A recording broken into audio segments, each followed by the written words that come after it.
अस्सलाम वालेकुम दोस्तों, मैं हूं हकीम हाफिज़ रहमान और आप देख रहे हैं हमारा यूट्यूब चैनल टेक्निकल हकीम हाफिज़ रहमान। दोस्तों, आप सब कैसे हैं? उम्मीद करता हूं सब खैरियत से होंगे। अल्लाह हम सब को अपने हिफ्ज़ व अमान में रखे, आमीन। तो बहुत सारी दुआओं के साथ बढ़ते हैं हमारे आज के टॉपिक की जानिब। तो दोस्तों, हमारा आज का टॉपिक है जी हाज़मोजिन फक्की। जी हाँ दोस्तों, आज हम एक ऐसा ज़बरदस्त नुस्खा आपके साथ शेयर करेंगे जिसकी मदद से इंशाअल्लाह अल्लाह के हुक्म से आपको मैदे के रिलेटेड तमाम तकालीफ़ का जो है ना अज़ाला हो जाएगा। मसलन अगर आपको मैदे में गैस की प्रॉब्लम रहती है या फिर री का मसला रहता है, गैस जो है जगह जगह पर किसी भी हिस्से में जिस्म में आपको दर्द की सूरत में जो है ना आती है, या फिर पेट में दर्द रहता है, खट्टे डिकार आते हैं, मतली यानी कि दिल में आपका ख़राब होता है, कै होती है, भूख की कमी होती है, खाना खाने को बिल्कुल भी दिल नहीं करता है, या फिर खाना खाने के बाद या खाना खाने से पहले दिल ख़राब होता है, या फिर आपको शदीद कब्ज़ है या अमूमन कब्ज़ रहती है। तो दोस्तों, ये तमाम अमराज़ मैदे के रिलेटेड जो आपको होंगी, इंशाअल्लाह अल्लाह के हुक्म से हमारे आज के नुस्खा से मुकम्मल तौर पर ख़त्म हो जाएंगी। दोस्तों, बहुत ही ज़बरदस्त चूरन है, इसको आप बनाकर, ये तकरीबन हर घर की ज़रूरत है, आप इसको बनाकर घर में लाजमी रखें। टोटल देसी चीज़ों से तैयार कर ये होगा और इसमें कोई भी ऐसी चीज़ नहीं है जो आपके मैदे को या आपको ज़्यादा देर इस्तेमाल करने से साइड इफ़ेक्ट दे या नुकसान दे। ये छोटे बड़े तमाम अफराद जो है ना इसको इस्तेमाल कर सकते हैं। तो लाजमी तौर पर इसको बनाकर घर में रखें। इंशाअल्लाह आपको मैदे के रिलेटेड ज़िंदगी में कोई मसला नहीं होगा। तो दोस्तों, इसी बात के साथ बढ़ते हैं हमारे आज के नुस्खा की जानिब। तो नुस्खे में चंद चीज़ें जो हैं ये हमें पंसार स्टोर से लानी पड़ेंगी। जैसा कि नुस्खा आपकी स्क्रीन पर आ चुका है, इसको नोट फरमाएं। इसमें सबसे पहली जो चीज़ लिखी गई है वो है जी नौशादर। ठीक है जी, ये आपने लेना है 3 तोला। और दूसरी चीज़ जो हम इसमें इस्तेमाल करेंगे वो है जी फल दराज, और ये हम लेंगे 1 तोला। और इससे अगली जो चीज़ हम इसमें इस्तेमाल करेंगे वो है जी फल गर्द। ठीक है जी, ये हम लेंगे 1 तोला। और फिर इसके बाद हमें चाहिए होगा नमक खोर्दनी, यानी कि 1 तोला। और इसके बाद जौखार, ये भी हम लेंगे 1 तोला। इसके बाद सुहागा बरियाँ, ठीक है जी, ये भी हम 1 तोला लेंगे। इसके बाद कलमी शोरा है, ये भी 1 तोला।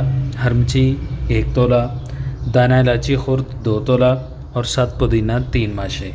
दोस्तों, ये तमाम चीज़ें आपको बआसानी पंसार स्टोर से मिल जाएंगी।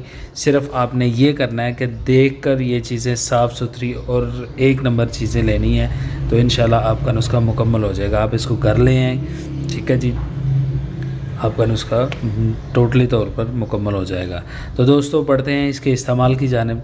तरीका इस्तेमाल के हम इस नुस्खा को बनाएंगे कैसे और फिर इसको इस्तेमाल कैसे करेंगे। तो सबसे पहले जान लेते हैं इसकी तरकीब तैयारी कि हम इस नुस्खा को तैयार कैसे करेंगे।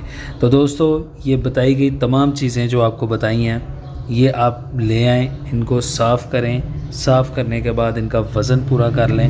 वज़न पूरा करने के बाद आप इनको किसी ग्राइंडर मशीन में डालकर अच्छे से पीस लें। ठीक है जी, यानी कि इनका जो है ना पाउडर की मानद आप जो है ना इसका सफ़ूफ़ तैयार कर लें। ठीक है जी, जब इसका सफ़ूफ़ तैयार हो जाए तो आप इसको एक दफ़ा छान लें, मोटी छाननी में छान लें या बारीक छाननी में, इसको एक दफ़ा आप छान लें। छानने के बाद आप इसको किसी जार में महफूज कर लें। ये जो चूरन आपके पास जो फक्की तैयार हुई है, आप इसको किसी जार में महफूज कर लें, तो बस आपकी मेडिसिन मुकम्मल तौर पर तैयार है। तो दोस्तों, बढ़ते हैं इसके इस्तेमाल की जानिब कि हम इसको इस्तेमाल कैसे करेंगे। जी हाँ दोस्तों, ये जो आपने सफ़ूफ़ तैयार किया है, ये आप दिन में 2 से 3 दफ़ा इस्तेमाल कर सकते हैं। ठीक है जी, और इसकी मिक़दार जो होगी वो होगी 1 माशा, या आप जो है ना 1 या 2 या 3, बच्चों को 1 चुटकी और बड़ों को 2 से 3 चुटकियाँ आप ताज़ा पानी के साथ दिन में 3 से 4 दफ़ा भी दे सकते हैं। कोई नुकसान नहीं है, लेकिन आप कोशिश करें कि 2 दफ़ा इस्तेमाल करें। अगर ज़्यादा ज़रूरत हो तो 3 दफ़ा आप इसको इस्तेमाल करें। ठीक है जी, तो इंशाअल्लाह अल्लाह के हुक्म से आपको पेट दर्द या रीढ़ का दर्द या मैदे का दर्द, कब्ज़ या अफारा, मतली, कै, यानी कि मैदे के रिलेटेड आपको कोई भी मसला होगा, तो इंशाअल्लाह अल्लाह के हुक्म से ये आपके चंद दिन के इस्तेमाल से, एक दिन आप इस्तेमाल करेंगे, दूसरे दिन आप काफ़ी हद तक जो है ना इस नुस्खा की इम्प्रूवमेंट देखेंगे कि आपके मैदे में जो जलन, दर्द या फिर भूख की कमी या स्वेलिंग का मसला है या कब्ज़ का मसला है, ये काफ़ी हद तक कवर हो जाएगा। ठीक है जी, आप इसको पूरे एतमाद के साथ बनाकर इस्तेमाल करें और हमें अपनी दुआओं में याद रखें। तो दोस्तों, उम्मीद करता हूँ आपको नुस्खा भी समझ में आ गया होगा, इसका तरीक़ेकार, इसको इस्तेमाल करने का तरीक़ेकार। अगर इसके बावजूद भी आपको किसी बात की समझ ना आई हो तो आप वीडियो के नीचे कमेंट कर सकते हैं, हम इंशाल्लाह आपको बताएंगे जिस चीज़ का आपको नहीं पता चलेगा।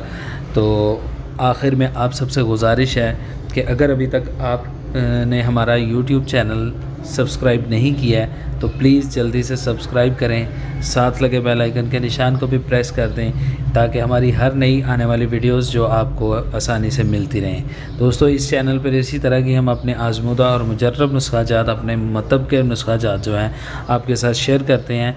तो इंशाल्लाह उम्मीद करता हूँ आपको बहुत ज़्यादा फ़ायदा भी देते होंगे। आप इनको बनाएं, इस्तेमाल करें, इंशाल्लाह बहुत फ़ायदा होगा। तो इसी बात के साथ आपसे इजाज़त चाहूँगा। इंशाल्लाह मिलते हैं एक नई वीडियो, एक नए नुस्खे के साथ। तब तक के लिए इजाज़त दीजिए। अल्लाह हाफ़िज़।